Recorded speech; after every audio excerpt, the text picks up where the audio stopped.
Good afternoon. Welcome to the third Bureau of Business Research webinar of the 2018 Fall Series. Today we'll be reviewing the economic impact of the Business Innovation Act, a report conducted by the Bureau of Business Research on behalf of the Invest Nebraska Corporation. This presentation is sponsored by the Bureau of Business Research, which is part of the Department of Economics within the College of Business at the University of Nebraska-Lincoln. My name is Mitch Herian. I'm a Senior Research Associate at the Bureau of Business Research. Today I'm joined by Dan Hoffman, who's the CEO of Invest Nebraska. Before we begin, I would like to point out a few features of the webinar. As you can see, we'll be using a PowerPoint presentation to present the findings of our report. One feature of the webinar is a chat window where you can chat with other participants of the webinar. You can access this at the bottom of your screen. We also have a question and answer window where you can type in any questions that you might have for Dan or I today. You can type in your question at any time, but we will wait until the end of the webinar to answer those questions. With those points out of the way, we can begin the presentation of our results. To provide the rationale of the study, I'm going to turn it over to Dan here in a second, who can describe the Business Innovation Act and contextualize the purpose of the analysis. I will then describe the methods used to collect data and to analyze the data and present the results. Dan? Yes. So a little bit of background about the Nebraska Business Innovation Act. In 2010, the Nebraska Department of Labor and the Nebraska Department of Economic Development undertook the Battelle study, which was authored by the Battelle Partnership, to look at innovation and talent in Nebraska, and also look at what Nebraska needed to do to be competitive with other states. At the same time, the Nebraska legislature was beginning to look at entrepreneurship and innovation, and they formed the Nebraska Entrepreneurship and Innovation Task Force, comprised of 6 senators from rural and urban Nebraska, Democrats and Republicans, chaired by Senator Danielle Conrad from Lincoln. As a result of that, we received 2 studies to the state policymakers, and in 2011, the Business Innovation Act was introduced by Senator Galen Hadley. And it was passed unanimously by the legislature on behalf of the governor, signed by the governor, and it was really designed to help entrepreneurship and innovation in Nebraska. And it's become kind of a foundation for entrepreneurs and innovators in the state. And there's 5 primary programs associated with the Business Innovation Act. These are all administered by the Nebraska Department of Economic Development.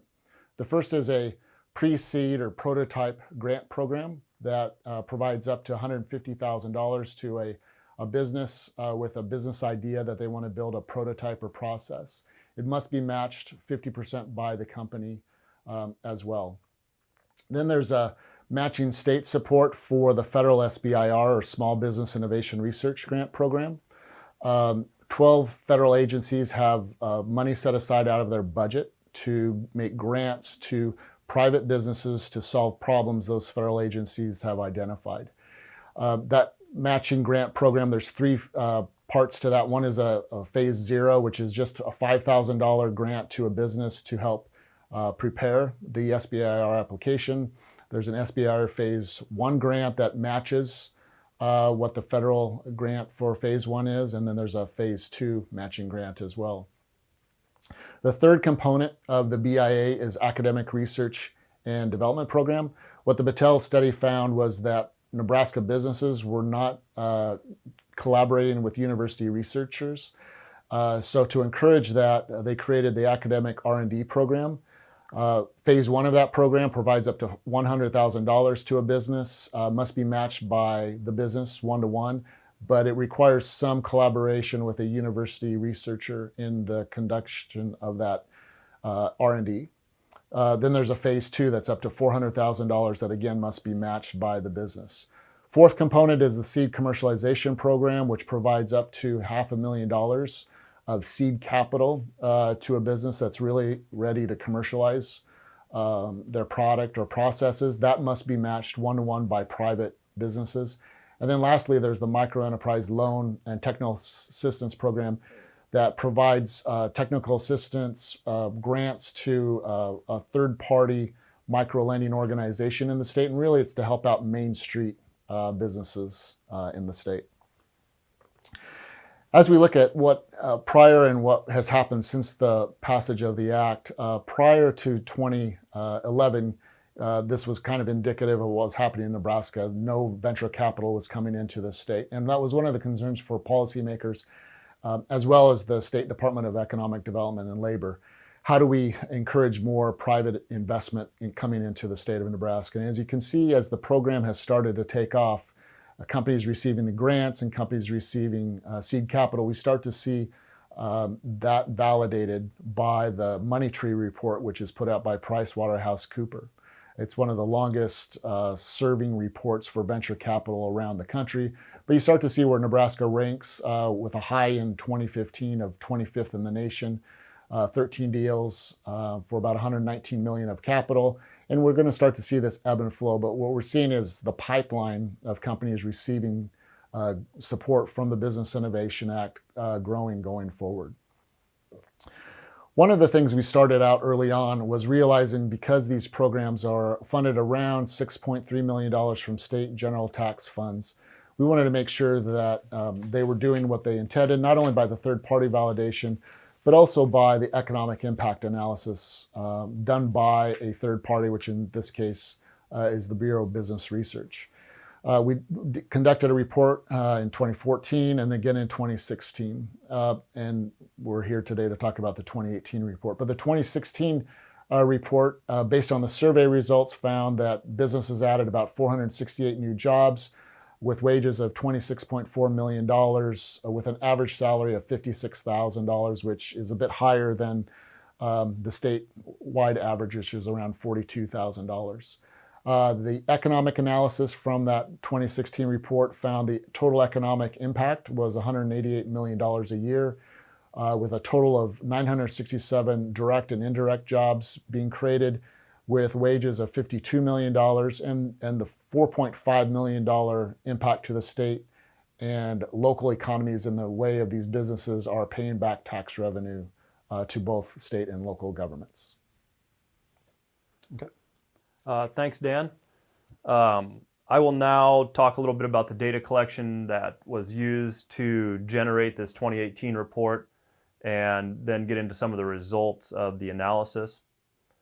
So to collect data, several different approaches were used.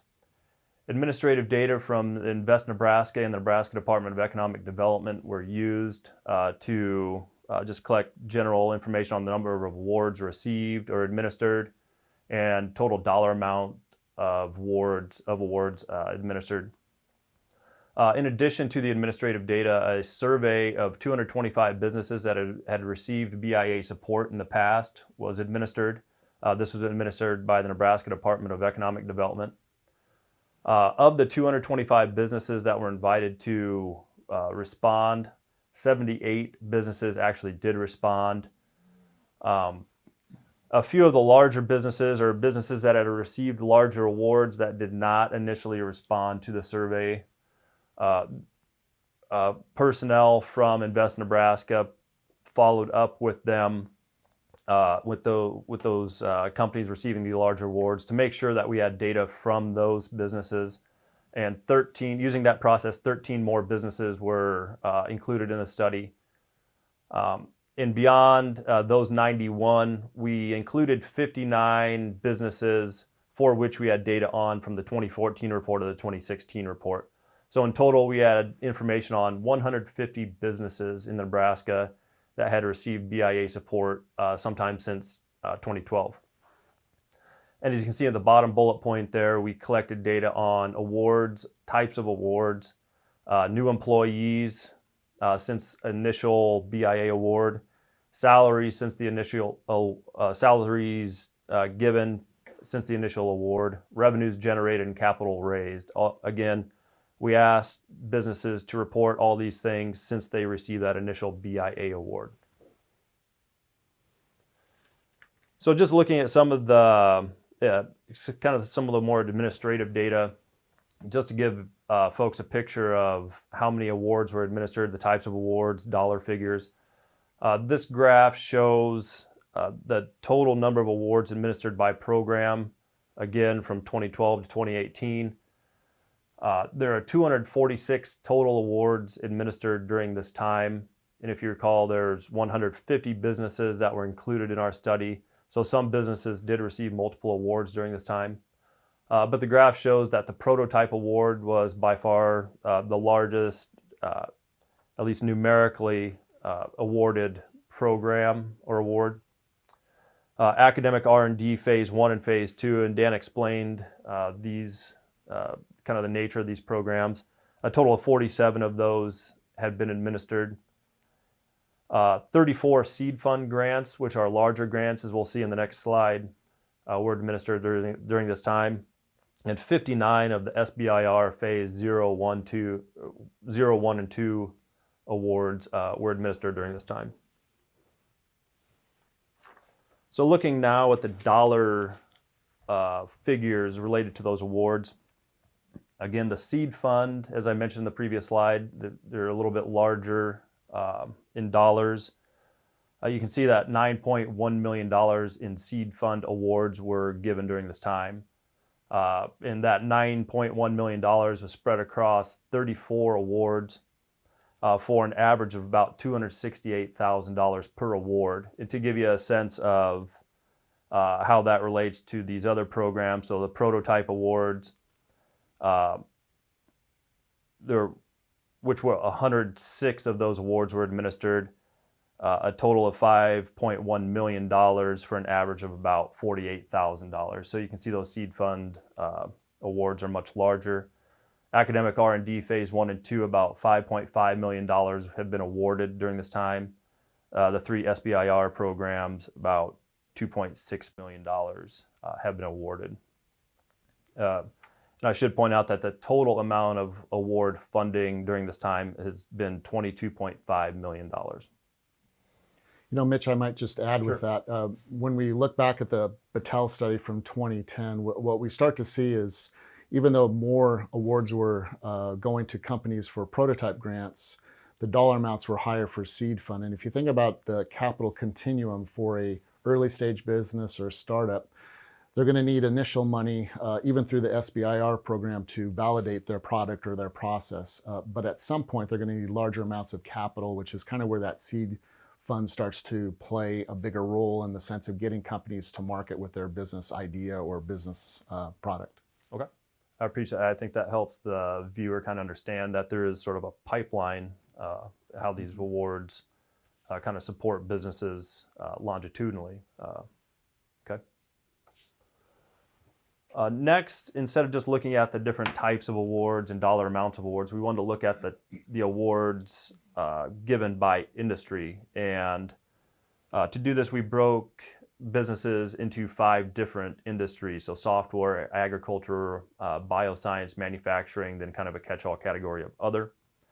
Again, 246 total awards during this time. You can see the software companies, 82 awards were given. So a third of total awards were given to software businesses. Agriculture, 68 awards. That's about 28% of the overall total. Bioscience, 49 awards, which is 20% of the total. Then manufacturing and other, 47 awards, which is another 20% of the total number of awards given during this time. Looking at dollar figures, software, bioscience, and agriculture, there's not a lot of separation between those 3 categories. And again, this is there's $22.5 million total awarded during this period. So you can see software businesses, about $6.5 million were awarded. Bioscience, $6.3 million, and agriculture, $5.8 million. So not a lot of separation in terms of industry there. Other businesses and the manufacturing, you can see, are much lower there for about $4 million when you combine those. Okay, so that covers some of the administrative data we had from the Nebraska Department of Economic Development and Invest Nebraska. So now we're getting into more of the survey data that we collected from businesses. So one of the questions we asked businesses, we wanted to understand how much capital has been raised since they received that initial award through the BIA program. This table shows that $103 million in follow-on capital has been raised. When you look at this in relation to support that these businesses have received from BIA programming, that comes out to be about $4.46 in capital for every $1 of state support they've received. So a pretty good ratio. And we should also point out, Dan mentioned some of the matching requirements that accompany some of these grants, or all these grants except SBIR 0. So this total amount of $100.3 million of follow-on capital, that does not include the initial match. So if we were to include that, this number would be actually much higher. So this is just, again, the follow-on capital since that initial award. You can see in terms of the order of the industry, software, bioscience, and agriculture are far and away the largest recipients of follow-on capital. And I kind of think this is validated based on the Money Tree report as well, that shows the amount of venture capital coming into those companies. If you think about companies receiving a first award, whether it's a prototype grant or an R&D, they're going out and acquiring other additional capital going forward as well. And so you start to see that. One of the reasons probably why manufacturing is lower on the list is because capital around manufacturing is a lot more intensive, and that's probably going to be a lot more bank type of loans. And those companies may or may not have already been established. Again, these programs are not only for early stage businesses, but when the legislature wrote them in the statute, they also wanted to encourage existing businesses to start leveraging innovation as well, which software as a service, obviously the threshold for the amount of capital they need to especially markets significantly higher, but they can scale up a lot faster as well. Bioscience takes a little bit more time, especially if the company has to go through any type of Federal Drug Administration processes. But we start to see those three industries: software as a service, bioscience, and agriculture, also as the core industries of Nebraska as well. Okay, thank you. So this just breaks that ratio of capital raised to BIA funding down by industry. So again, the overall number, the overall ratio was $4.46 of capital raised for every dollar of state support. So that's for the total number of businesses. When we break that out by industry, you can see software is a little bit higher there. So they're attracting a little bit more capital for every dollar of state support than the other industries. Bioscience and agriculture are kind of around the average there. So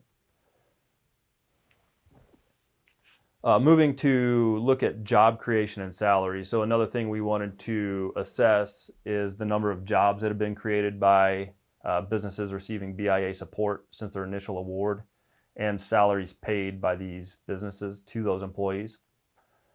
So we can see 630 new jobs have been created by these businesses since their initial BIA award.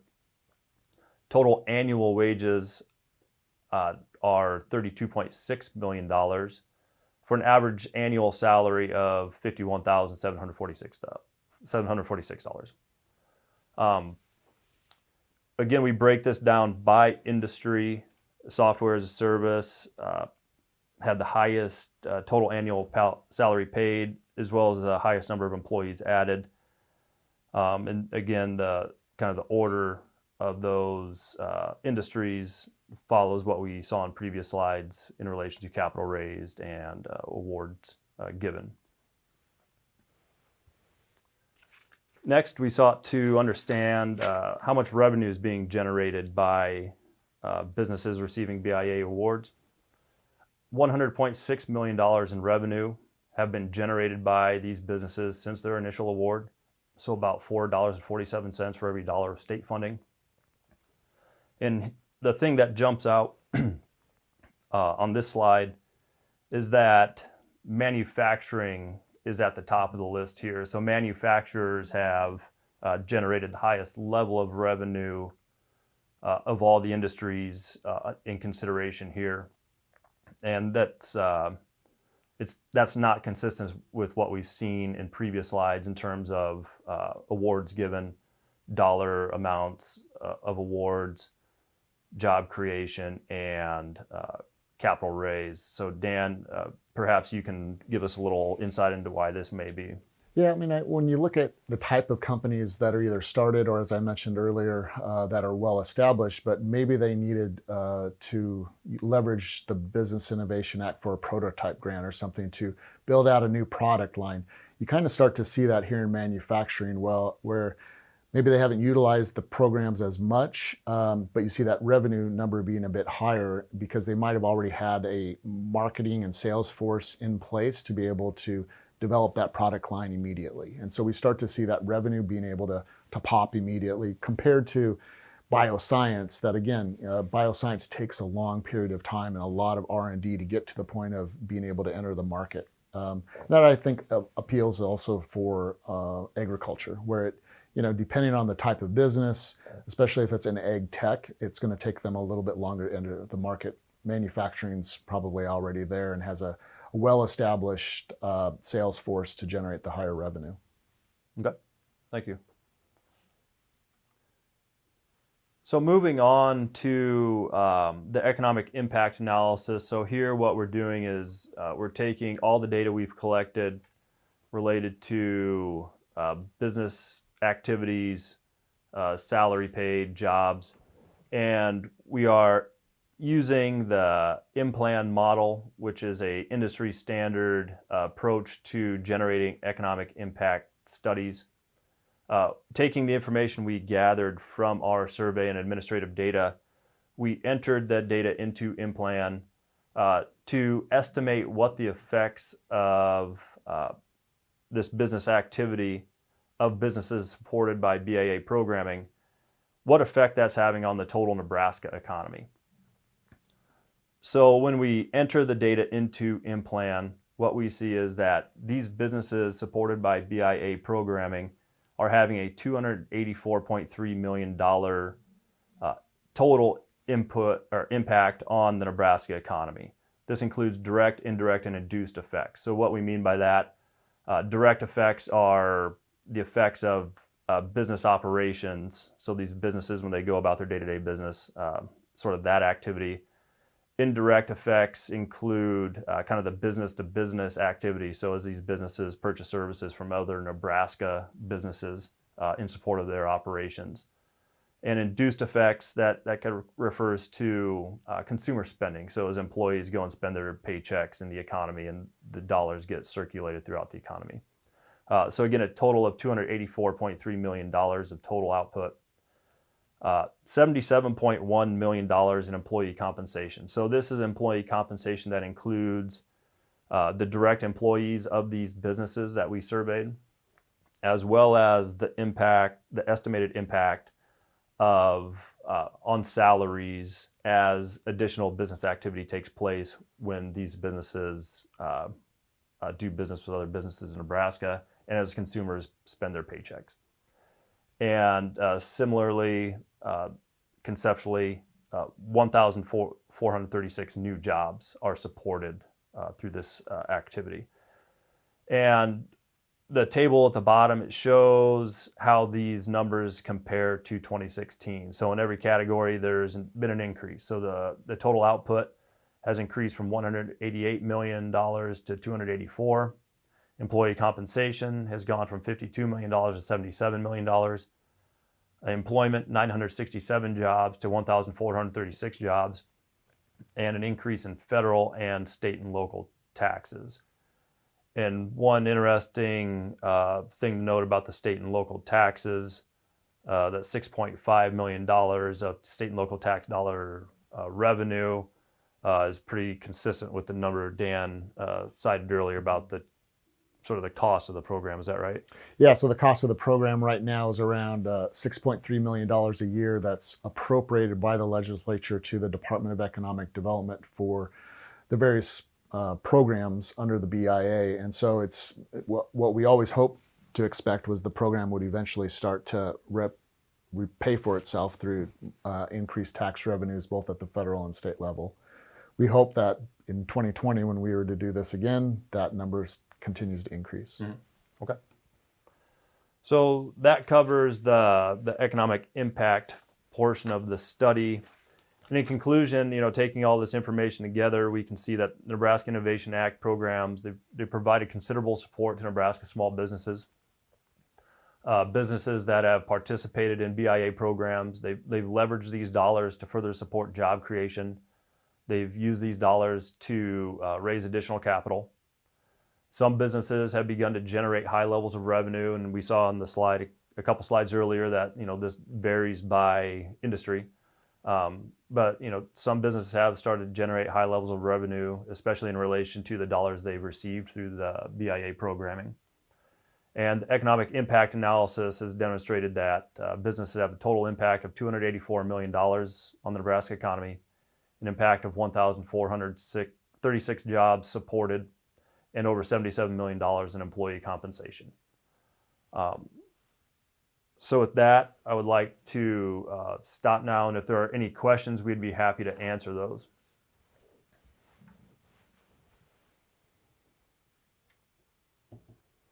Okay, so we have a few questions. The first question was, what was the benefit cost analysis of the BIA initiative to promote business? Dan, would you, maybe we may have addressed this a little bit when we talked about the state and local tax revenue in relation to the cost of the program. Yeah, I mean, when you look at the cost of the program, assume that these are early stage companies that are being formed with some ideas. And at the same time, the benefit comes in different ways. It comes in additional taxes, but it also comes in new job creation as well. And so not only job creation, but also the wages paid for those jobs. As time starts to go on, that should go ahead and increase. As you'd think of an early stage business, it's just an idea when it starts, but all businesses started somehow. And I think one of the things we're trying to address is that in Nebraska, we really have a lost generation of new businesses that if you look at those businesses today that are really large businesses or publicly traded corporations, they've been around for 30, 40, 50 years. If you were to say, who are those in the last 20 years, that becomes a lot more difficult to identify those. Cost-wise, and I think it's pretty straightforward in the way of the state, putting the money in. I think the benefit can be viewed, differently, whether it's job creation, also capital coming into the state of Nebraska as well. Okay. When comparing these revenues, how is comparing manufacturing versus software as a service realized when considering COGS?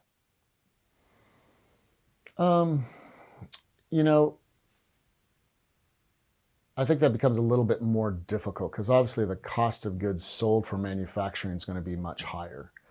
And we started to see that, I think, in the revenue data that was generated by the companies that responded. Software as a service is pretty straightforward in the sense of the cost of goods sold are just going to be the development cost of the software itself. Sometimes whether it's just starting off as a prototype or a minimal viable product, at some point, though, they'll need capital to go ahead and ramp up. And that's why a bit with startups, and when we talk about startups, I think sometimes people fall back to software as a service or more technology-related businesses. The scaling is much quicker for those type of businesses, and so there's not as much cost that goes into it, say, as a traditional manufacturer. Okay. One more question. Did you look into any effects of recent tariffs imposed by China on the agri exports from the U.S.? No, I think we actually, when we did the survey, it was probably about May, June of this year. Mm-hmm. While at the same time, I think all of the tariff discussions were starting, even going back to the first part of the year.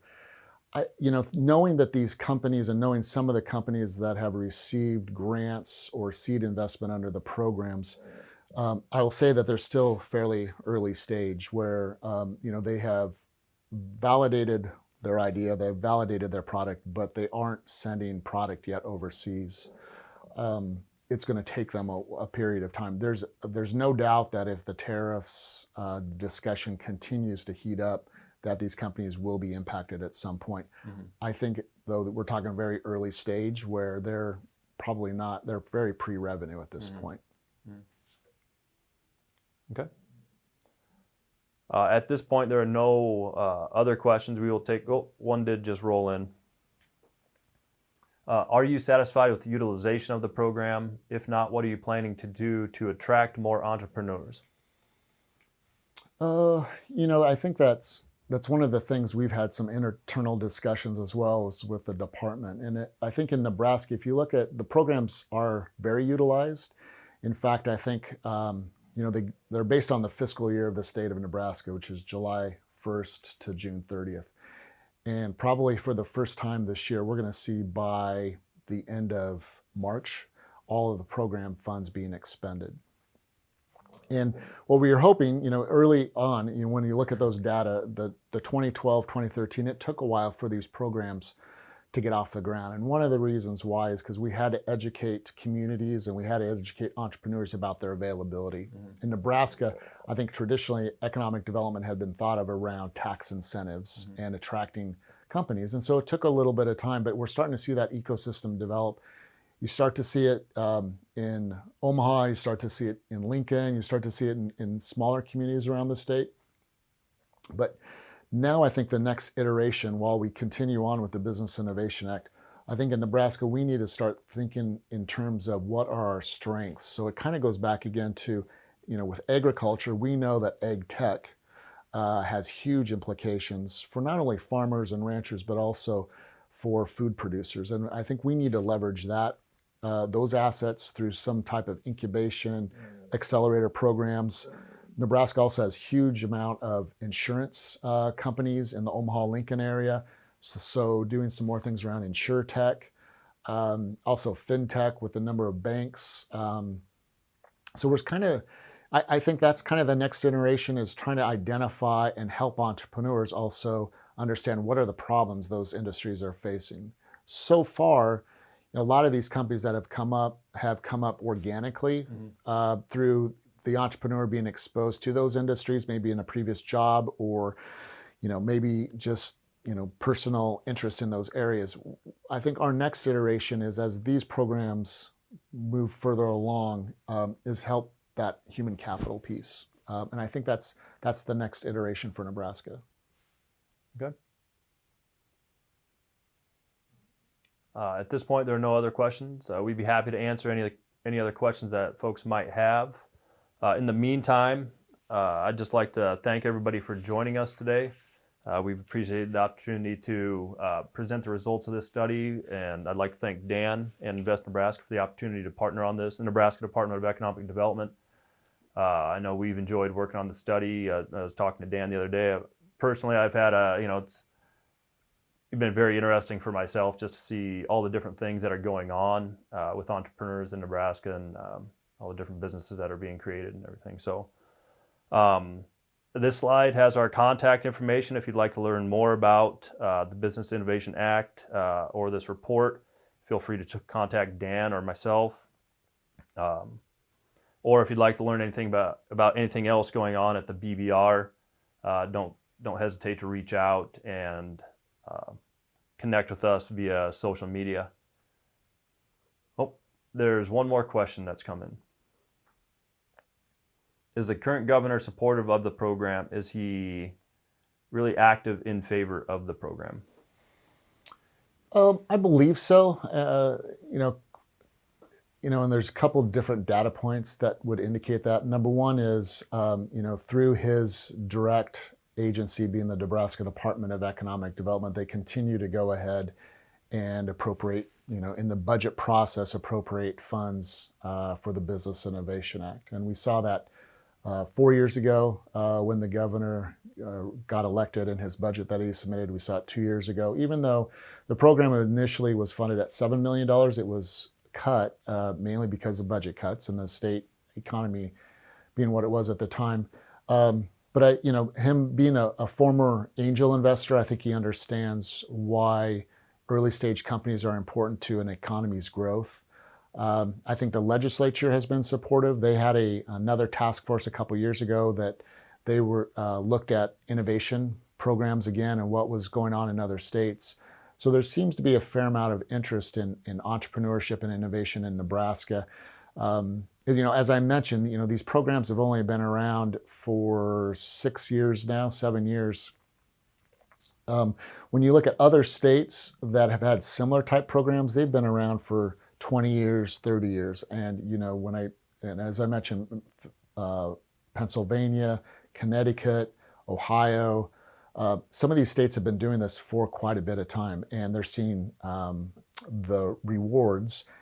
The problem with early stage companies, though, is they take a while. They don't, as a company, you don't go out and hire 100 people or even 50 people. It takes you many, many years.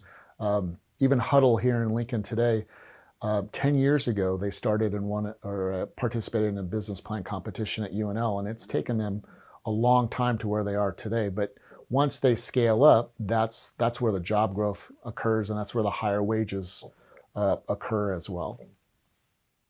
Okay. At this point, I'd just like to thank everybody once again for joining us. I think that'll conclude the webinar. And again, if you'd like to contact the BBR, the contact information is there on the screen, as well as different ways to connect on social media. So again, thanks everyone for joining us today.